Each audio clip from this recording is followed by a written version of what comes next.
오늘 말씀의 제목은 실패 없는 항해입니다. 우리 인생은 항해와 같다고 할 수 있죠. 우리 항해는 실패하지 말아야 됩니다. 실패하면 너무나 힘들기 때문에 그렇죠. 오늘 본문 말씀을 통하여 인생의 항해, 어떻게 실패하지 않을 수 있는지 우리가 함께 묵상하기를 원하는 것이죠.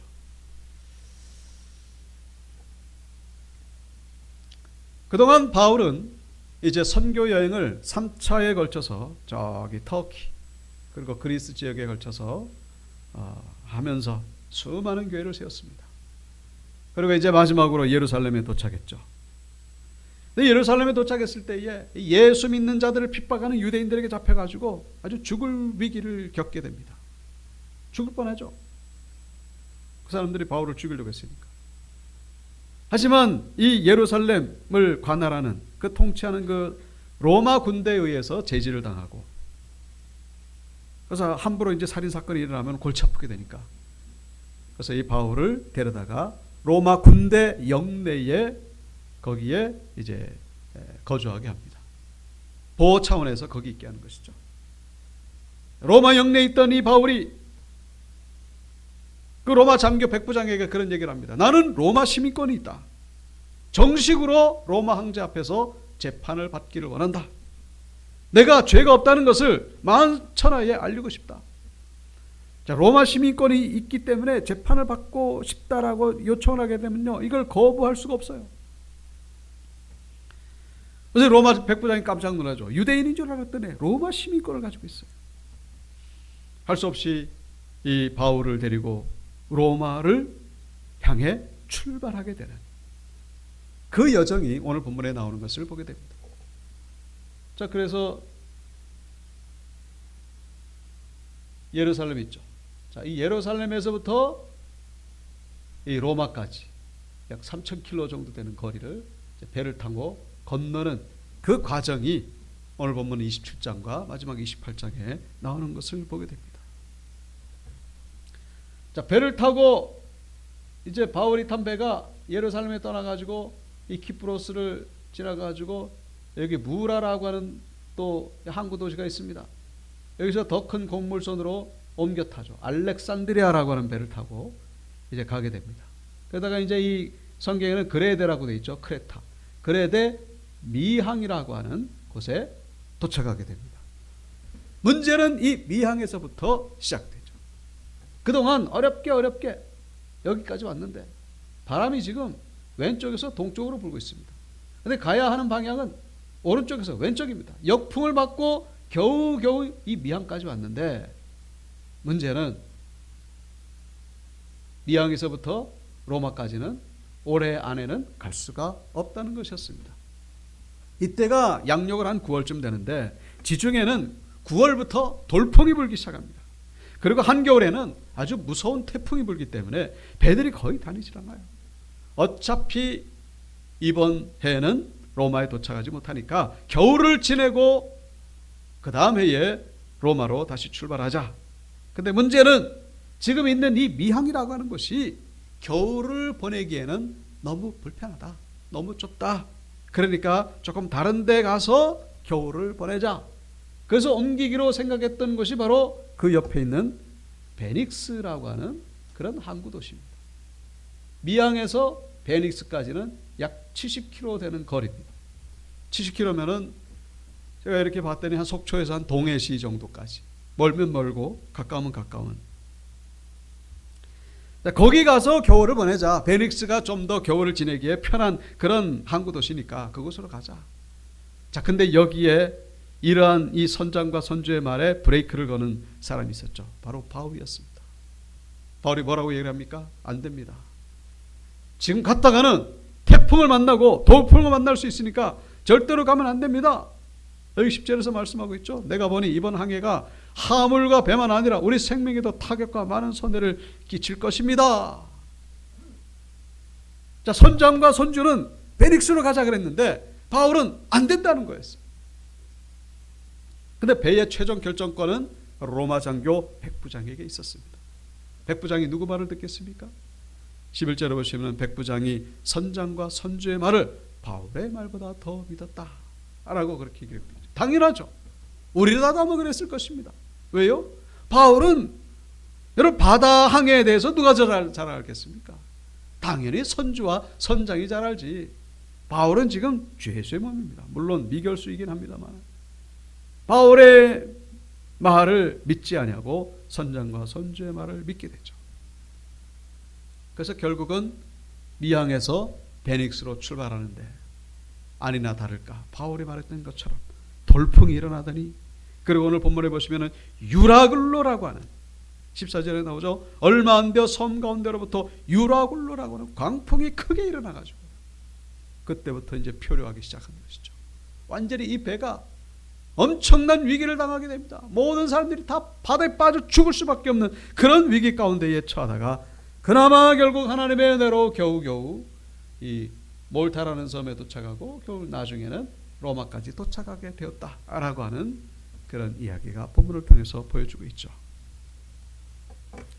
바울의 말을 들었더라면, 물론 로마에 도착한 것은 맞습니다만 바울의 말을 들었다면 이런 고생을 하지 아니하고 아마 안전하게 도착했을 것입니다. 바울의 말을 듣지 않은 그 결과 얼마나 엄청난 위험을 당했는지 본문은 우리에게 보여주고 있죠. 바울은 결코 자기의 지식으로 말한 것이 아니라 성령의 감동으로 말한 것인데 백부장이 그걸 알 리가 없죠. 성령의 감동, 하나님의 말씀보다 인간의 지혜를 더 의지한 그 결과를 우리에게 보여주고 있는 것이죠. 우리의 삶 가운데도 그런 경우가 많이 있을 수 있습니다. 하나님의 말씀보다는 인간의 지혜를 더 의지한 결과 오늘 본문처럼 이런 상황을 만나게 될 수가 있다는 것이죠. 그래서 이 백부장이 이 바울의 말보다 선장과 선주의 말을 믿었던 세 가지 이유가 있습니다. 첫째는 베넥스로 옮기게 됐던 첫 번째 이유는 바로 이 전문가의 말을 신뢰했기 때문이다라는 것이죠. 전문가의 말. 어떤 문제에 대해서 전문가가 말하기를 하면 이제 그걸로 끝나는 거죠. 물론 우리는 전문가가 말하는 그런 방향으로 움직여야 됩니다. 결정해야 되는 것이고 대부분 다 그렇게 행동하지 않습니까? 중요한 것은 이 전문가라 할지라도 거기에는 함정이 있을 수 있고 오류가 있을 수 있다는 사실을 우리가 잊어서는 안 된다는 것이죠. 왜요? 전문가도 사람이기 때문에. 만약에 거기에 하나님의 말씀이 임하게 되면은 한 번쯤 생각해 봐야 된다는 거예요. 전문가는 비록 이렇게 보지만은 하나님의 말씀이 임하였으니까 과연 이것이 맞는지 한번 검증을 해 봐야 된다는 것이죠. 우리가 전문가라고 불리는 분들의 이야기를 대부분 듣습니다만은 그러나 또 아주 치명적인 그런 실수를 할 때도 많이 있어요. 유튜브 채널 가운데에 의사들이 운영하는 그런 채널들, 똑같은 질병, 똑같은 증상에 대해서 의사분들이 하는 얘기가 서로 각각 달라요. 협착증에 대해서도 제가 검색해 봤더니 이 의사가 하는 말이 이렇게 운동하면은 아주 좋은 운동이라 하는데 저분이 얘기할 때는 저렇게 운동하면은 절대로 안 된다 그러고 도대체 뭐가 맞는지 참 헷갈리는 경우가 많죠. 전문가라고 하는 분들이. 제 경험입니다만은 제가 얼마 전에 잇몸이 좀 부어가지고 제가 늘 다니던 치과에서 잇몸 치료를 받았습니다. 근데 치료받고 나서 한 달 뒤 보니까 또 붓는 거예요. 그래서 이제 그 의사분이 하시는 말씀이 이게 큰 병이 있는 것 같으니까 큰 병원에 가가지고 조직 검사를 해보라고. 그 얘기를 딱 듣는 순간에 저도 사람이기 때문에 가슴이 덜컥 내려앉죠. 이게 또 무슨 이 이빨에 도대체 큰 병이라 봐야 무슨 잇몸에도 이 암이 생길 수 있다는 거예요. 그래서 아산병원에다 이제 예약을 했는데 이 진료 받으려면 한참 멀어요. 그래서 그 전에 이제 조직 검사라도 한번 해보자. 그래서 이제 동네 병원에 가서 이제 조직 검사를 받으러 갔는데 저 거여동에 있는 병원입니다. 근데 의사분이 하시는 말씀이 이거 큰 병 같지가 않습니다. 혹시 고혈압약을 먹고 있지 않냐 그래서 먹고 있다고 그랬더니 그걸 딱 보더니 이거 같네요. 약을 바꿔보라고. 약을 바꿔보면은 이 고혈압약 때문에 이 잇몸이 증식하는 그런 경우가 있었으니까 약을 바꿔보라. 약을 바꿨습니다. 지금 거의 다 났어요. 지금 겨우 흔적만 남았을 뿐이지. 안 듣던 이 치료가 다 났어요. 제가 다니던 병원 오진한 것에 대해서 제가 비난하는 마음은 결코 없습니다. 제가 그 병원에서도 다른 병원에서 못 고치던 거를 또 고침을 받았기 때문에 계속 그 병원 다닐 거예요. 저는 제가 말씀드리고 싶은 거는 전문가라 할지라도 오류가 있을 수 있다는 것을 서로 간에 인정을 해야 된다는 것이죠. 나는 전문가니까 뭐든지 다 알아. 또 환자 입장에서는 전문가니까 하여튼 반드시 고쳐줄 거야. 이런 맹신하는 입장을 버려야 된다는 것이죠. 전문가가 대부분이 맞죠. 그러나 그렇지 않을 경우일 수도 있다는 사실을 우리는 늘 염두에 둬야 된다는 것입니다. 성경이 뭐라고 말씀하고 있죠? 어떤 길은 사람이 보기에 바르나 필경은 사막의 길입니다. 맞는 것 같았는데 틀림없이 옳은 줄 알았는데 알고 봤더니 사망의 길인 경우가 얼마나 많은지 모릅니다. 여러분, 항해에 있어가지고 선장과 선주보다 더 많이 아는 사람이 어디 있습니까? 바울이 감히 거기 끼일 그런 상황입니까? 아니죠.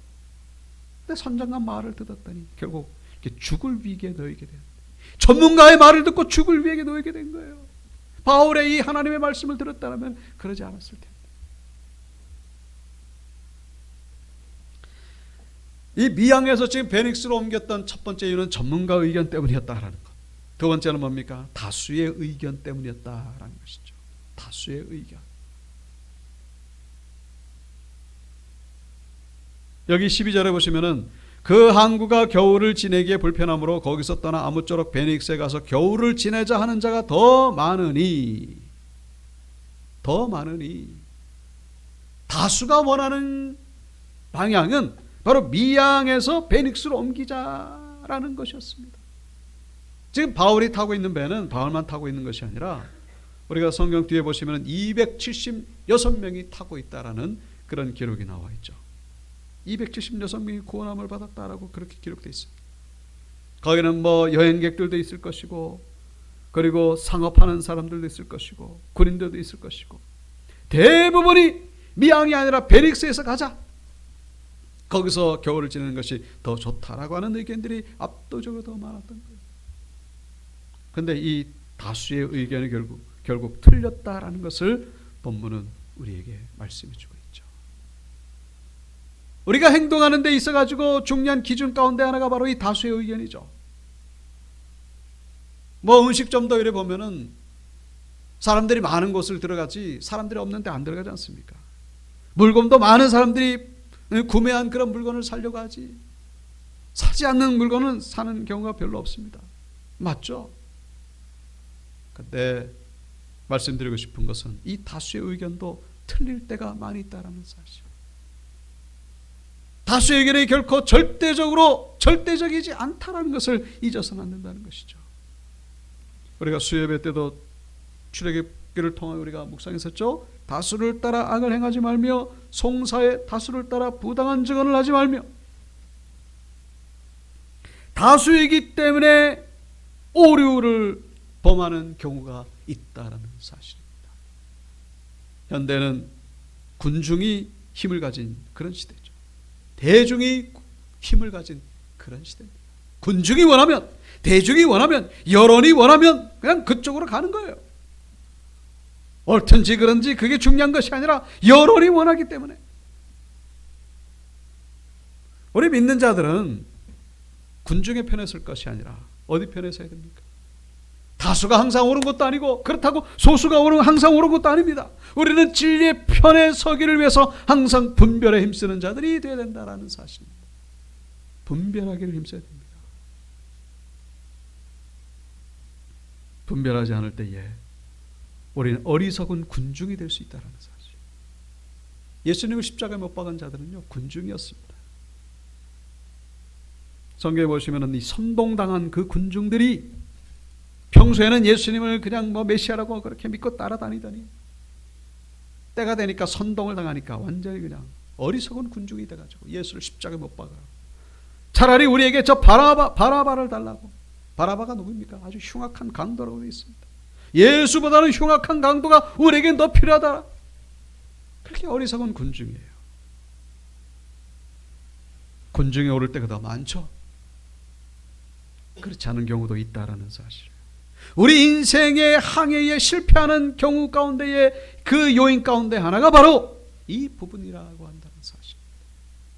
진리의 편에 서야 되는데 그러지 않냐고 대중의 편에 섰다가 낭패를 당하는 경우가 얼마나 많이 있는지 모른다라는 사실입니다. 마지막 세 번째, 미항에서 베닉스로 옮기게 된 세 번째 이유는 바로 적합한 환경이 따라주었기 때문이다라는 사실이죠. 여기 13절에 보시면 남풍이 순하게 불매 그들이 뜻을 이룬 줄 알고 닻을 감아 그레데 해변을 끼고 항해하더니 남풍이 순하게 불기 시작했습니다.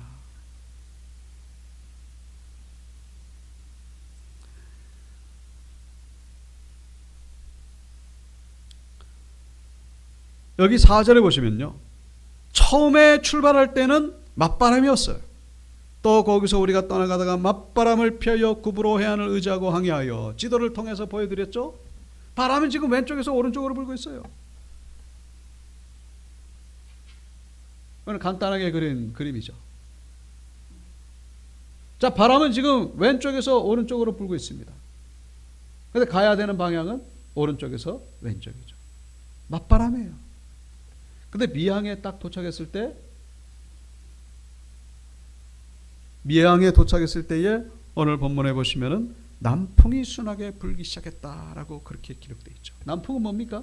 반대 방향이죠. 남쪽에서 이렇게 위로 올라가는 방향. 그러니까 밑에서부터 위로 올라가니까 로마로 가기가, 베닉스로 가기가 얼마나 딱 좋은지. 옛날에는 요즘처럼 동력선이 없어가지고 바람의 힘을 의지해 가지고 가든지 아니면 노를 져서 가든지 둘 중에 하나로 그렇게 움직였습니다. 그런데 제가 성경을 이렇게 준비하면서, 설교 준비하면서 찾아봤습니다만은 이 바람이 뒤에서 앞으로 불면은 순탄하게 가지만은 만약에 앞에서 맞바람을 불면은 여러분 어떻게 갑니까? 그때는 어떻게 가죠? 그때는 대부분 돛을 다 내리고 이 노를 저어서 간다고 합니다. 그런데 노를 안 젓고도 돛으로 가는 방법이 있습니다. 그게 뭐냐면은 바로 삼각돛이었죠. 삼각돛. 이 삼각돛이 있죠. 네.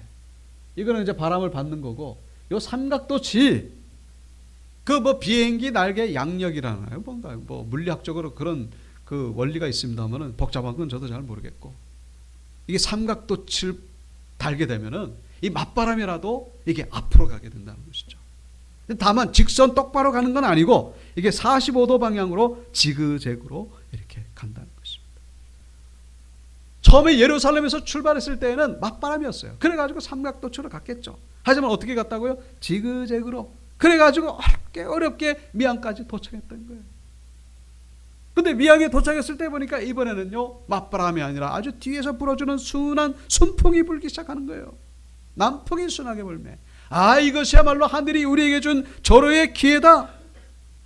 모든 사람들이 다 그렇게 생각을 했습니다.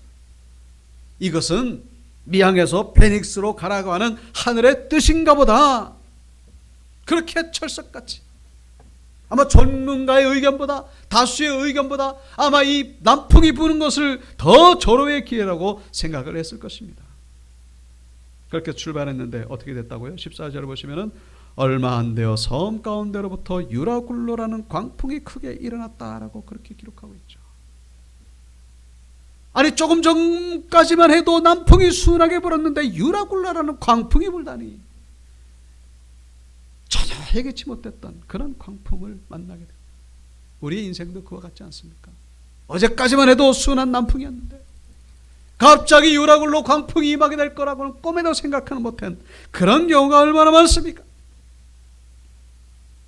그렇게 된 이유가 뭐라고요? 하나님의 말씀을 무시했던 것이죠. 비록 죄였지만 바울을 통해 주시는 하나님의 말씀을 경홀히 여긴 결과임을 본문은 우리에게 말씀해 주고 있습니다. 우리는 평소에는 전문가 의견을 따르고 다수 의견을 따라야 됩니다. 환경을 우리는 생각해야 됩니다. 그러나 거기에 하나님의 말씀이 임한다면은 한 번쯤 우리는 멈춰서서 정말로 하나님의 말씀인지 검증해 봐야 된다는 사실. 무시해버린 거예요. 미국의 역대 대통령 가운데에 목사님을 자문으로 두고 나라의 중요한 일을 결정함에 앞서서 목사님과 상담을 하는 그런 역사적인 사실을 얼마든지 쉽게 찾아볼 수가 있죠. 목사님 어떻게 생각하십니까? 여러분, 목사가 정치를 알아봐야 얼마나 알겠습니까? 정치는 정치가가 해야 되는 거예요. 물론 하나님이 정치와 밀접한 관계가 있습니다만 목사는 목회를 하는 것이고 정치가는 정치를 하는 것이고, 하지만 나라의 운명이 달린 일을 결정함에 있어 가지고는 이 나라의 주권은 오직 하나님께 있다라는 이 믿음이 결국 지금 미국을 저렇게 부강한 나라로 만드는 그 요소 가운데 하나가 되었다라고 하는 것은 그걸 부인하기가 어려울 것입니다. 하나님께 대한 믿음이 기본적으로 있어요. 하나님의 말씀을 경홀히 여기지 않는 그런 모습이죠. 하나님의 말씀을 경홀히 여긴 결과를 이 유라굴라 광풍이라고 하는 그런 결과로 우리에게 보여주고 있습니다. 나폴레옹이라고 하는 사람 다 아실 것입니다. 대부분 전쟁의 영웅이라고 그렇게 알려져 있습니다만, 이 나폴레옹이 하나님 앞에서는 얼마나 교만한 사람이었는지, 아주 교만한 사람이었습니다. 그래서 하나님을 안 믿는 사람이었죠.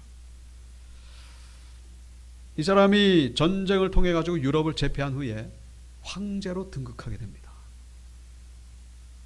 황제로 등극해요. 그래서 이제 이 황제가 되면은 관례상 교황이 와가지고 왕관을 씌워주게 되는데, 역사 이래로 유일하게 이 나폴레옹만큼은 그 교황이 왕관을 씌우려고 하니까 왕관을 확 뺏어버립니다. 뺏어버리고 그걸 직접 자기 머리에다 딱 썼던 그런 유일한 사람이죠. 아주 당돌하죠. 그러니까 교황이 왕관을 씌워준다고 하는 것은 하나님의 은혜 가운데 왕이 되었습니다라는 것을 상징하는 그런 행동이죠. 그래서 완전히 정면에서 거부해버린 거예요. 무슨 하나님? 내가 왕이 된 거지. 내 힘으로, 내 실력으로 왕이 된 거지. 그런 사람이었죠.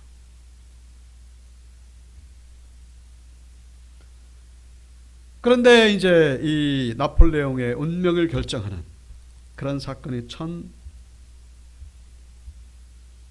1815년 벨기에 워털루라고 하는 것, 워털루 전투라고 그렇게 부릅니다만, 이 영국군과의 싸움을 앞두고서 이 나폴레옹이 사령관들에게 지시를 합니다.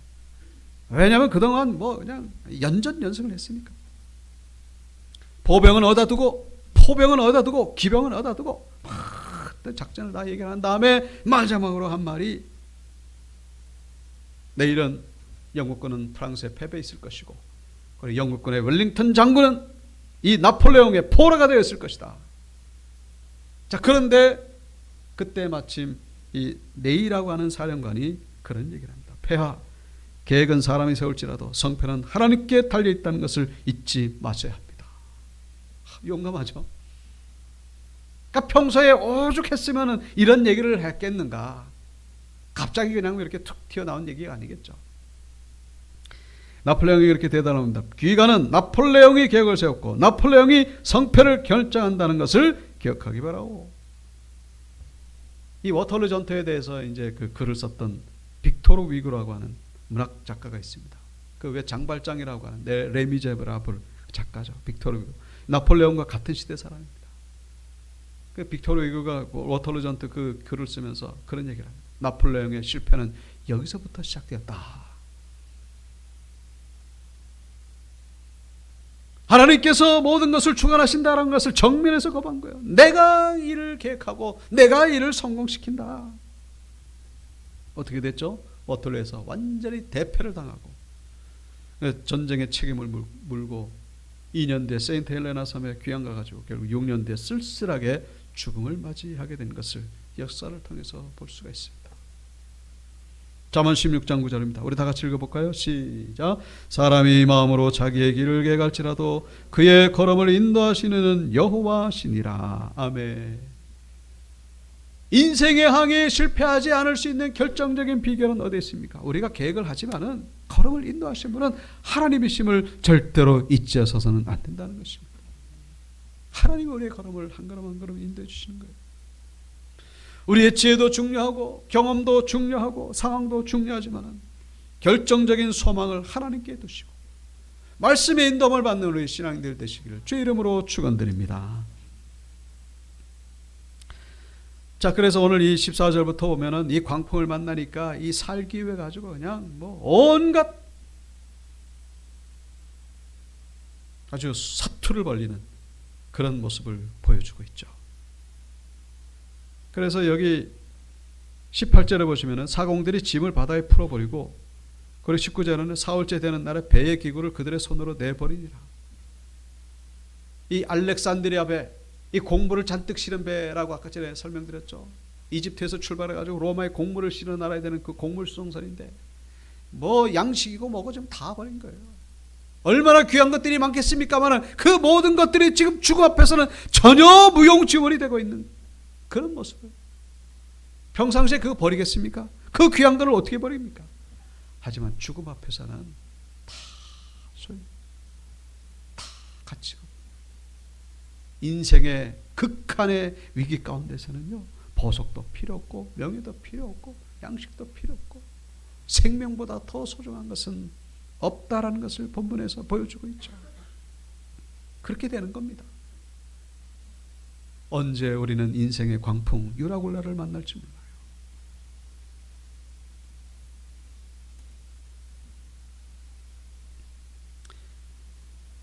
자, 그런데 중요한 것은 여기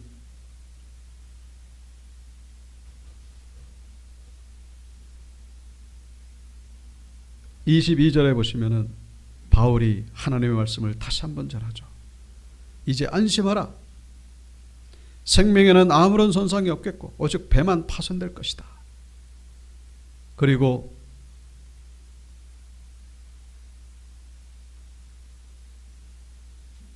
여기 25절에 보시면은 여러분이 안심하라. 내가 내게 말씀하신 그대로 될 것입니다. 26절 우리가 반드시 한 섬에 걸리게 될 것입니다.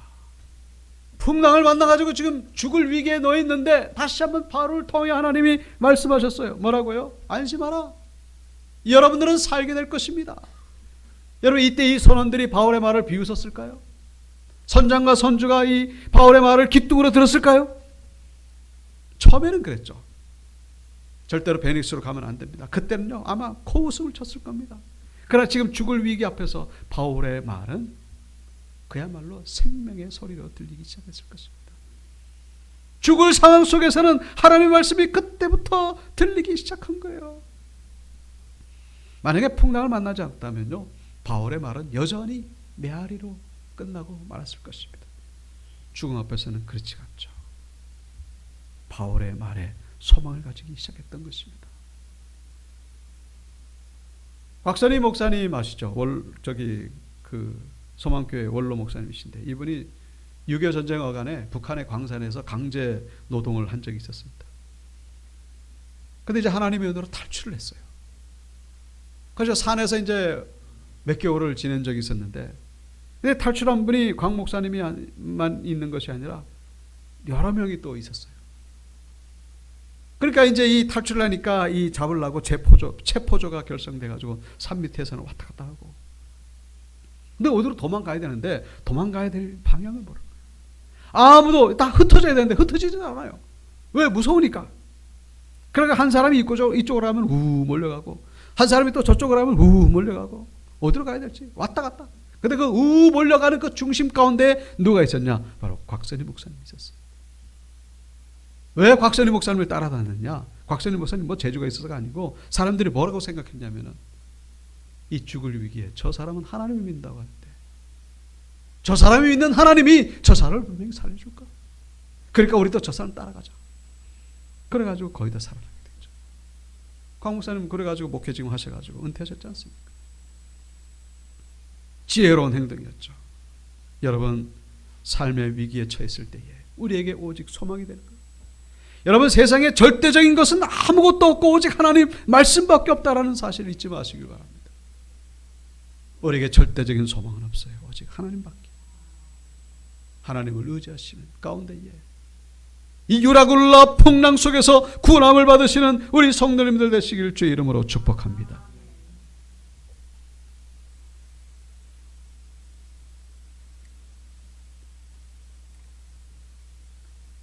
지도를 다시 보시면요, 결국 앞서 말씀드린 대로 그 유라굴라 풍랑 속에서 결국 이 알렉산드리아 배는 로마에 도착을 하게 됩니다. 원래 생각했던 그 목적지에 정확하게 도착하게 된 것을 성경은 우리에게 보여주고 있죠. 이 상황이 우리에게 주시는 메시지가 뭡니까? 결국 이 배의 참된 선장과 선주는 사람이 아니라 하나님이라는 사실을 우리에게 보여주고 있는 것입니다. 유라굴라 풍랑 속에서 저기 아프리카에 도착할 수도 있고, 저기 거꾸로 예루살렘으로 다시 돌아갈 수도 있는데 어떻게 정확하게 로마에 갈 수 있었느냐? 거기에 바로 하나님의 섭리가 있었던 것이죠. 노아 홍수 대심판 때에 그 배가, 상자에 불과했던 배가 정확하게 아라랏산에 도착해가지고 지금의 모든 인류를 다시 시작하게 되는 그런 출발점이 된 것을 우리에게 보여주고 있습니다. 인생의 참된 선장과 선주는 하나님이 되신다는 것 기억하시고, 2024년도 여러분 우리 인생의 항해에 성공하시기 위해서는 먼저 하나님의 말씀으로 날마다 시작하시기를 축복합니다. 하루를 시작할 때 말씀으로 시작하세요. 그 말씀이 오늘 뭐 이리 가라 저리 가라 그 얘기를 하는 건 아닙니다.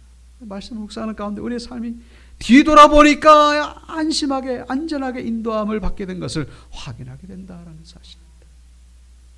삶의 중간에 유라굴라 풍랑을 만날 수 있어요. 그럼에도 불구하고 우리가 소망을 잃지 않은 것은 다시 하나님의 말씀으로 돌아가면 다시 회복시켜 주신다라는 사실, 오늘 우리에게 주신 메시지로 받아들이시고 결국 하나님이 기뻐하시는 목적지에 안전하게 편하게 평안하게 도착하시는 우리 성도님들 다 되시기를 주님의 이름으로 축원합니다.